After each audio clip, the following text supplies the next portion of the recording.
அதிமுகவின் அதிர்ச்சி கொடுத்த ஃபார்வர்டு பிளாக்கா கூட்டணியில் சிக்கலாம், கேட்ட சீட் கிடை. எடப்பாடியின் பதில். வாங்க வீடியோவை முழுமையாக்கலாம். அதாவது 2026 சட்டசபை தேர்தல் அதிமுகவுடன் கூட்டணி அமைக்க முடிவு செய்துள்ள அகில இந்திய முன்னேற்றக் கழகம் 3 தொகுதிகளை ஒதுக்குமாறு கோரிக்கை ஒன்றை விடுத்துள்ளது. இந்த கோரிக்கை அதிமுக நிர்வாகிகளே கடும் அதிர்ச்சியெல்லாம் ஏற்படுத்தியுள்ளது. ஏனென்றால் ஏஐஎஃப்பின் தமிழ்நாடு மாநில குழு கூட்டம் உசிலம்பட்டியில் நடந்ததாம். இதில் அதிமுகவுடன் கூட்டணி அமைப்பது மற்றும் சிங்கம் சின்னத்தில் போட்டியிடுவது உறுதி செய்யப்பட்டதாம். ஏஐஎஃப்பின் தமிழ் மாநில பொதுச்சாளர் அதாவது கதிரவன் தலைமையில்தான் இந்த கட்சி நிர்வாகிகள் சென்னையில் அதிமுகவின் பொதுச்சாளர் எடப்பாடி கே பழனிசாமியை சார்ந்தார். இந்த சந்திப்பின் போது கதிரவன் கூறியதாவது, நான் ஏற்கனவே உசிலம்பட்டி தொகுதியில் போட்டியிட்டு வெற்றி பெற்றவன். கடந்த தேர்தலில் திமுக கூட்டணியில் தான் உசிலம்பட்டி ஒதுக்கப்பட்டது. தற்போது வரை தேர்தலில் மீண்டும் அதிமுக கூட்டணி அமைக்க முடிவு செய்ததாம். பழனிசாமியை சந்தித்தோம். உசிலம்பட்டி, தூத்துக்குடி மாவட்டம், கோவில்பட்டி, திருநெல்வேலி மாவட்டம், நான்குவேரி ஆகிய 3 தொகுதிகளை கண்டிப்பாக நாங்கள் கேட்க உள்ளதாக அவர்கள் கூறியிருக்கிறாராம். இந்த 3 தொகுதிகளை பொறுத்தவரை ஏஎஃப்பின் நீண்டகால உரிமை என்று கதிரவன் கூட விளக்கினாராம். உசிலம்பட்டி அவரது சொந்த தொகுதியாக இருப்பதால் அதை மீண்டும் கைப்பற்ற விரும்புகிறார். கோவில்பட்டி மற்றும் நான்கேரி ஆகிய தெற்காற்று பகுதியில் உள்ள முக்கிய தொகுதிகள். இவற்றில் ஏஎஃப்க்கு ஒரு பாரம்பரிய ஆதரவு உள்ளது.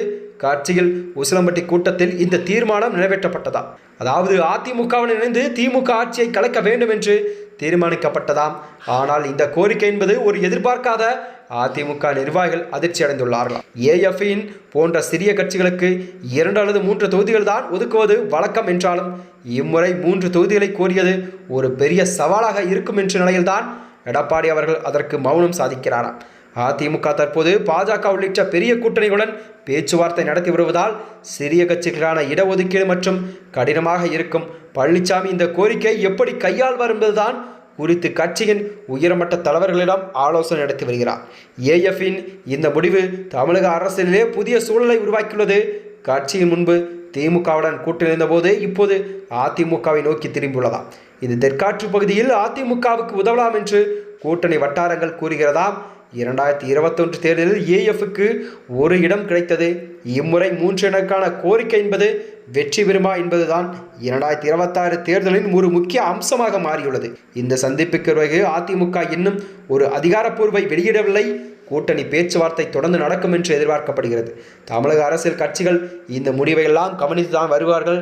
அதாவது 2026 சட்டசபை தேர்தலில் அதிமுகவுடன் கூட்டணி அமைக்க முடிவு செய்துள்ள அகில இந்திய முன்னேற்றக் கழகமானது கண்டிப்பாக அவர்கள் கேட்கும் 3 தொகுதிகளை அதிமுக கூட்டணி என்பது கண்டிப்பாக அவர்களுக்கு ஒதுக்குமா என்ற நிலைப்பாட்டில்தான் எடப்பாடியார் அடுத்து எவ்வாறு கையாள்வார் என்ற நிலையில்தான் பார்க்கப்படுகிறதா.